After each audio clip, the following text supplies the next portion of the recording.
Hello, everyone. Welcome back to our chats with the experts of the European Federation of Animal Science, EAAP.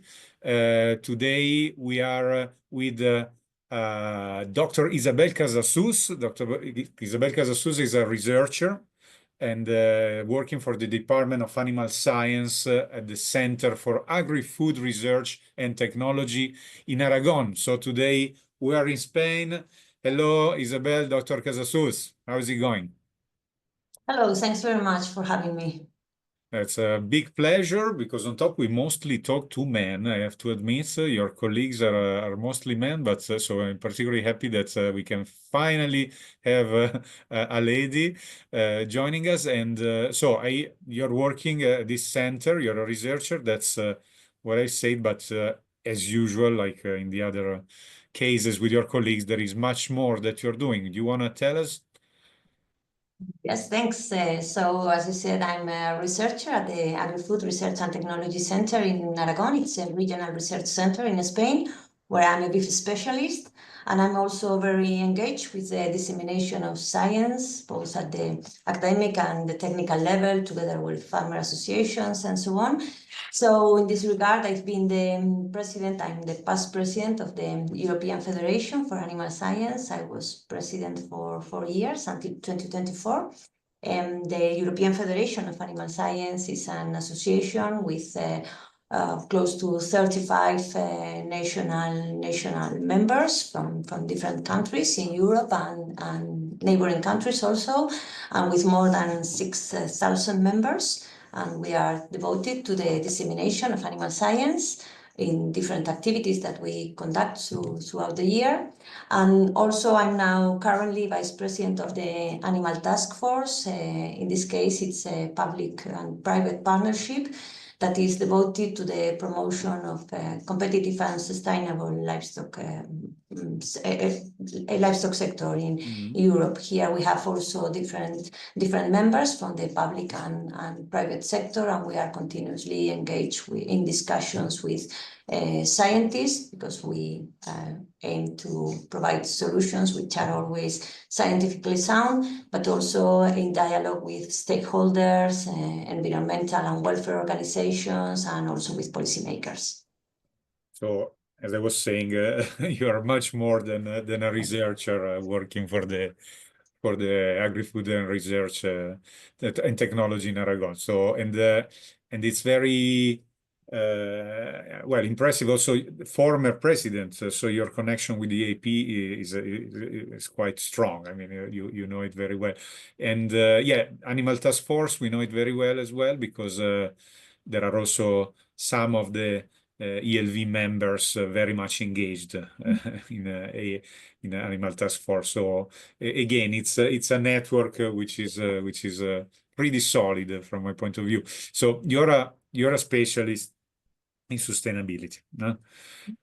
Particularly for cattle, as far as I understood. So I ask you something really, if not stupid, banal for sure for you, but I take the opportunity to do it, because you never know who's going to watch these videos, and it's always good, as you were saying, to spread the proper information. So according to your experience and expertise, can you please tell us once and for all what the real impacts of livestock are? Of course, it's a complex, huge question, but I mean, we often speak about and hear about environmental impacts of livestock. So what is the real situation, please? Well, I think that livestock is essential and key to our society. It plays a fundamental role. It is essential for food security, and we are seeing it currently, that food security can be not only a national and European matter, but also a matter on the table at the global level. But it doesn't only provide food, it provides much more than food, different other goods that are also used by humans in different ways, but it's also part of the pharmaceutical industry, the pet food industry. It provides, of course, it can have negative environmental impacts when it's not well managed, but it can have many positive external impacts in environmental terms. Yeah. So I think that it plays on many different fields. Yeah, it affects many sectors. On top, you mentioned these co-products of meat. It's much more than only meat, and it's something many people don't know. I realized. I mean, the fact that from one single cow you can get hundreds of different products from 4 different sectors. But you mentioned something very interesting that I mean, you're speaking of the effects on society because, in fact, sustainability is not only environmental but also economical and social. We all know that.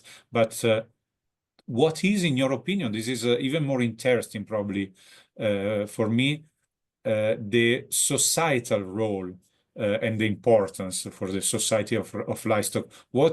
How is this? I mean, besides the production of all these byproducts of meat, what is the real societal importance of livestock?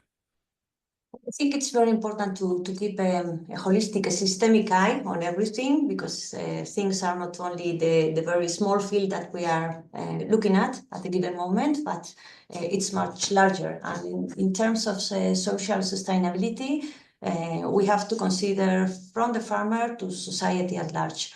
When we consider social sustainability at the farmer level, it is essential that production systems are technically and of course economically efficient so that they can provide a living for the farmer, that they can guarantee their welfare, their psychological welfare, their well-being, and the well-being of the rural communities in which they live. And also when we take it at a larger scope, when we consider society as a whole, sustainability means that our farm or production systems need to meet these societal demands.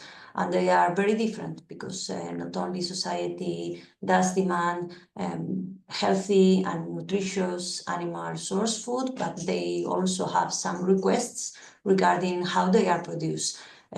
What we are doing with the animals, with the environment, how we are treating them. There are concerns about welfare and the environment sometimes, which are the source of hot debate.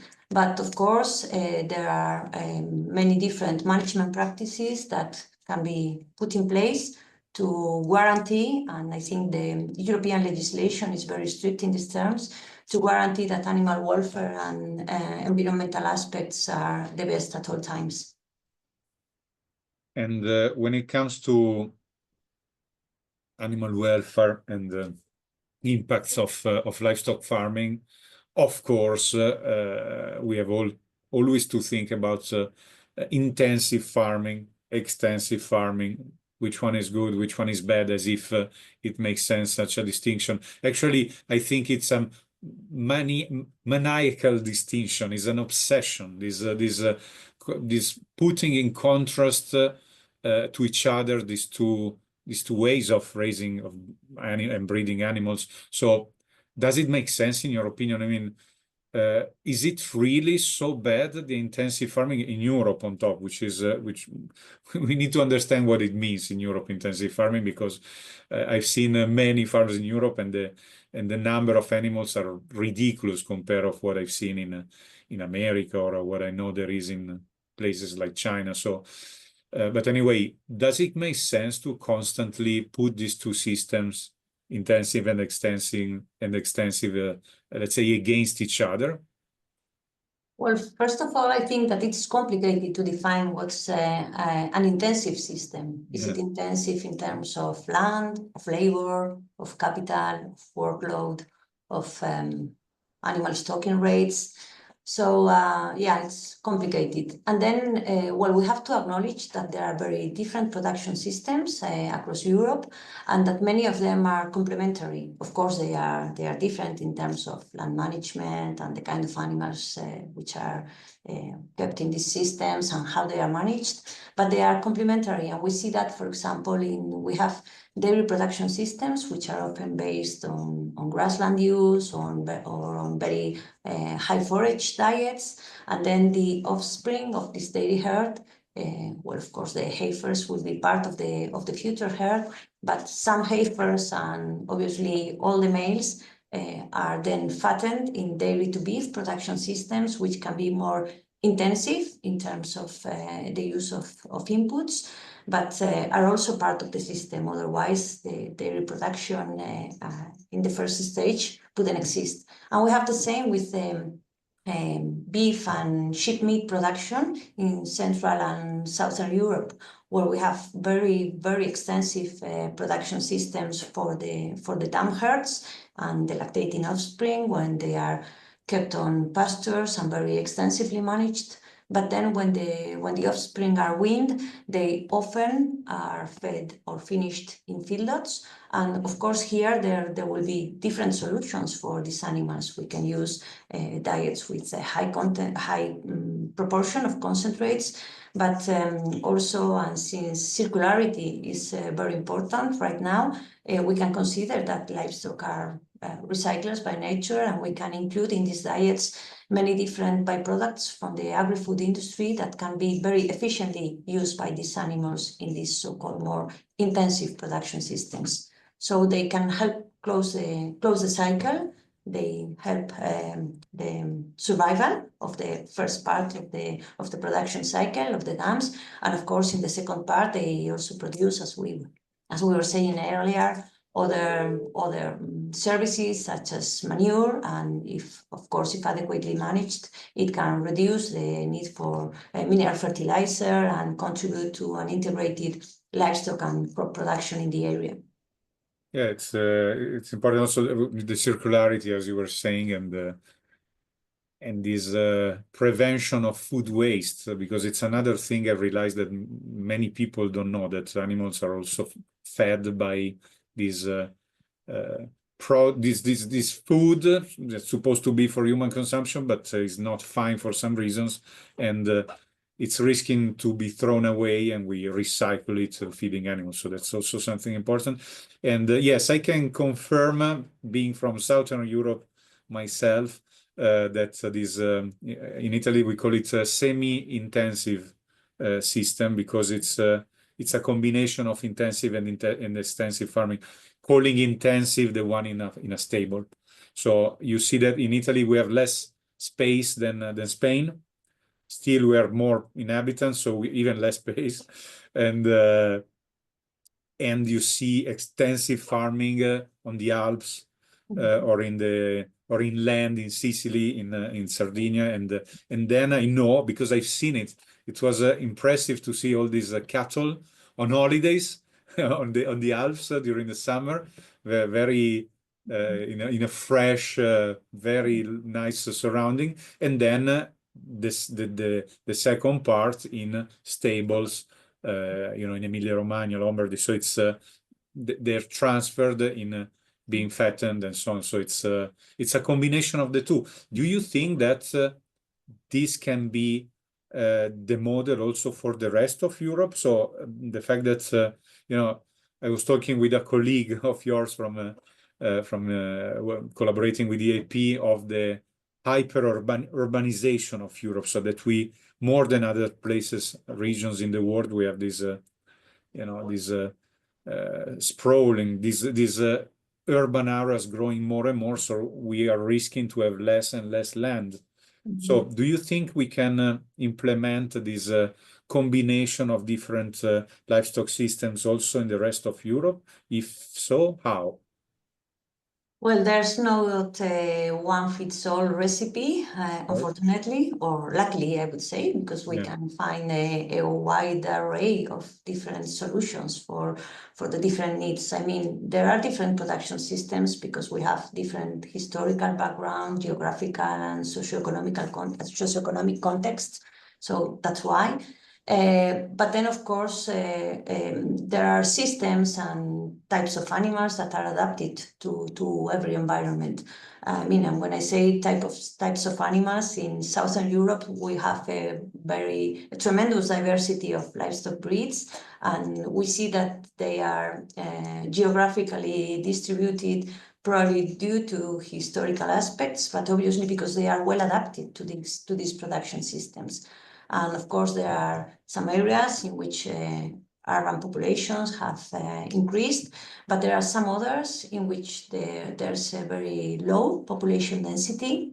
And there are also very few economic activities, economic opportunities for people to live there.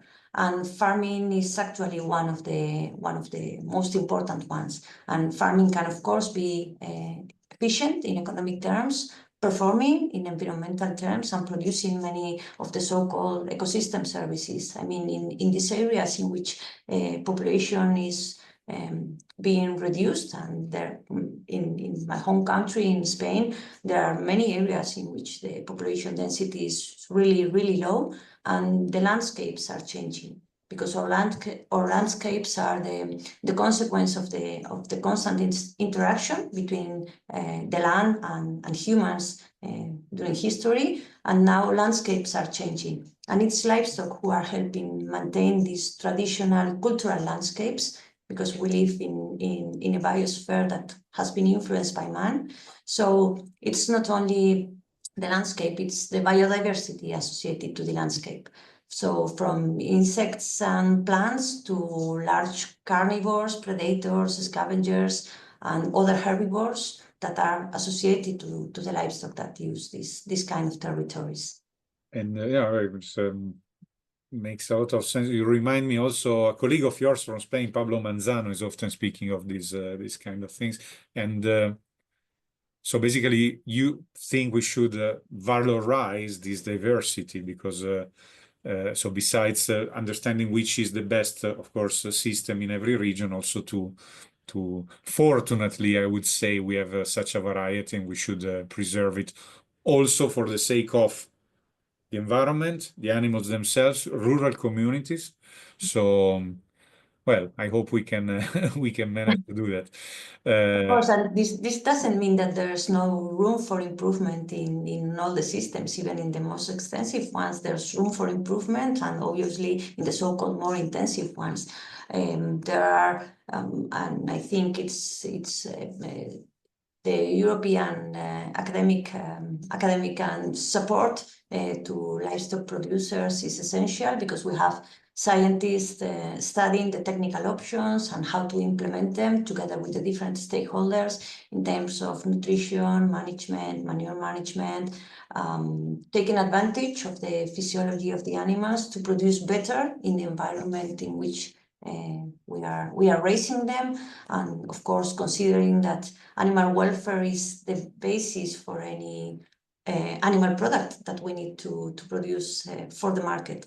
Because if the animal is not well during the production cycle, it won't produce what we expect them to produce in terms of quantity and, of course, quality.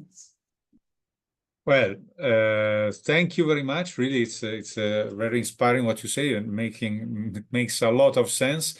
I wonder what you think it would happen if we would take out animals from these places. I mean, you said it already. What this abandonment of lands is creating troubles also for the landscape and for the. But what do you think? Because I see there are far too many people convinced that.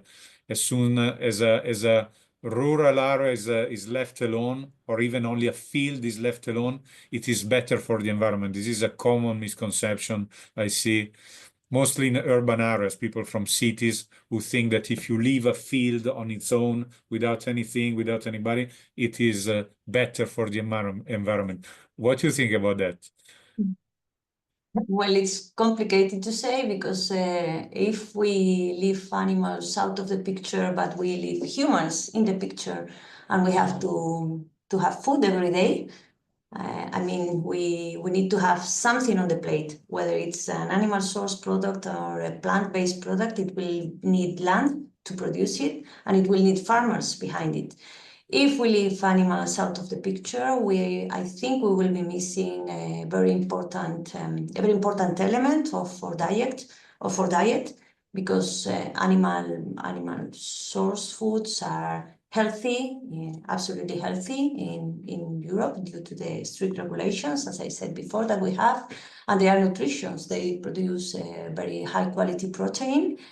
Of course, the election of the diet is something personal. I mean, anyone can choose their diets, but it's clear that animal source foods, as part of a balanced diet, can be a very valuable contribution to human life every day. So if we took the animals out of the picture, as I said, well, maybe we would have different uses for the land. But as I said, in some areas there's no alternative use. We could leave it to nature, but it's never been left alone. So there are also some environmental hazards that we would have to face. Livestock, well-managed livestock on pasture is essential to prevent erosion, to close nutrient cycles, to prevent forest fires, for example. And well, I live in an area in which it's not unfrequent, and when forests are grazed by livestock, the situation is very different from them being left alone. But of course, we would miss this. The first thing we would see is that we would miss this very important element of our diet. Well, thank you again for your I mean, for witnessing all these things, because you live them directly, and thank you for your time. I know you're pretty busy because with EAAP, Animal Task Force, and your research activity, you have quite some things to do. So I really thank you for your time, and I hope we can catch up soon again, and that we can speak about other things that you are working on, and because I know you're running pretty interesting projects. So thank you again, Dr. Casasús, and best wishes. Hasta luego. Thanks very much, Andrea, and thanks for the invitation. Very glad to do it.